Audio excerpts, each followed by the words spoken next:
Bonjour, bienvenue au JT Pop. Aujourd'hui, je vais vous parler d'un cycle. J'aime bien informer les gens qui parfois ne zappent pas les télécommandes ou regardent pas les plateformes qu'on peut avoir gratuitement. Mais sur Arte, actuellement, vous pouvez voir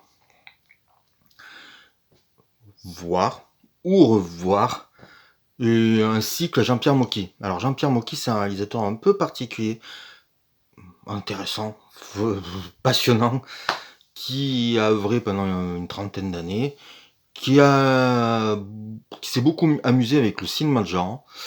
Il a fait beaucoup de polars, il a fait la comédie, mais il a fait du fantastique aussi. Il a fait parfois des films qui étaient teintés de giallo, donc tout son univers était intéressant. Alors parfois c'est pas parfait, parfois c'est foutraque, parfois c'est pénible, mais quand c'est réussi, il y a vraiment une patte Moki et un, un univers Moki. Donc c'est pour ça qu'il est vraiment intéressant.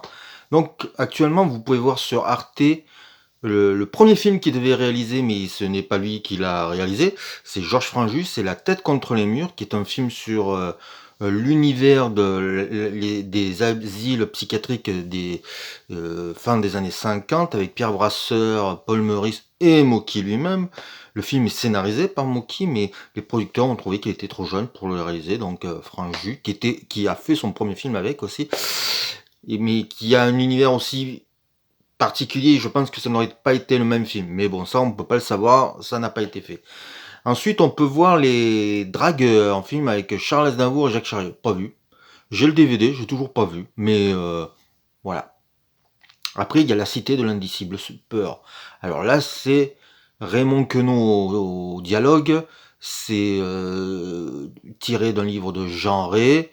C'est un film avec Bourvil, Jean Poiret, toute sa clique, c'est-à-dire Francis Blanche, tout ça, et toujours, parce qu'il y a toujours ça dans les films de Mocky, c'était genre des acteurs de second plan avec des têtes pas possibles, parfois des dictions pas possibles. Donc c'est toujours étonnant de voir les seconds couteaux. Mocky, c'est quand même un pied dans l'ancien monde, c'est-à-dire le film des années 50, et aussi quand même un pied dans la nouvelle vague. Il fait les deux. Il est la jonction des deux. C'est pour ça qu'il est aussi intéressant.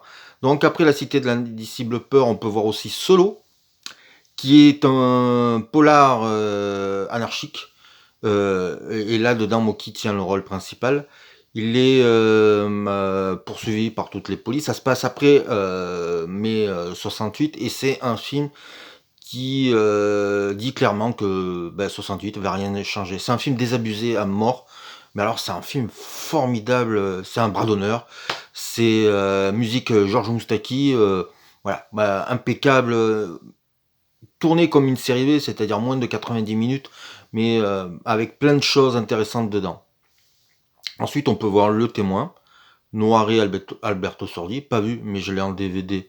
Bon, ça, vous en foutez que je l'ai en DVD, mais bon, c'est un film que je parlerai sûrement bientôt, mais pas vu, à vous de découvrir. Ensuite, alors maintenant, ça y est, j'ai un trou. Il y a Noir sont les souvenirs, qui est un thriller un peu, j'allais dire, un peu en fin de route de l'ami Moki avec Jane Birkin et Sabine Azema. C'est pas parfait. C'est là où on voit ses défauts. C'est-à-dire que il prend pas le temps de travailler la lumière, et la lumière n'est pas belle. Et pourtant, il essaye de faire des effets de lumière, mais c'est pas joli. La musique est pas top, et pourtant, il essaye des choses qui sont intéressantes, c'est-à-dire de faire des films un peu hors norme. C'est un film, voilà, à voir. Faites-vous votre propre avis. Alors je sais pas s'il y est toujours sur la plateforme parce que des fois Arte c'est un peu particulier. Ils ont diffusé aussi Un drôle de paroissien, une comédie. Alors là, gentiment anarchique avec Bourvil, Jean Poiret, Francis Blanche, mais qui ne faisait pas partie du cycle Et pourtant, c'est vraiment un film à voir parce que moi, je l'ai découvert en ciné-club et c'est peut-être le film qui m'a donné envie de voir les films de Jean-Pierre Mocky. Euh, et de les découvrir aussi. Il y a un petit documentaire d'une demi-heure aussi dans ce cycle, et c'est une analyse. On raconte pas sa vie, on analyse son œuvre, son parcours, les thématiques de ses films à travers plusieurs extraits. Alors des extraits qui ne sont pas dans le cycle, comme il y a beaucoup d'images de Linceul n'a pas de poche, film que j'aimerais absolument voir. Donc peut-être qu'ils annoncent bientôt une diffusion de ce film. En tout cas, voilà, si vous voulez découvrir un réalisateur et si vous ne connaissez que l'homme pour la promotion de ses livres où il gueulait, il disait du mal des uns et des autres ou du bien des uns et des autres, c'est aussi un cinéaste intéressant à voir et à découvrir.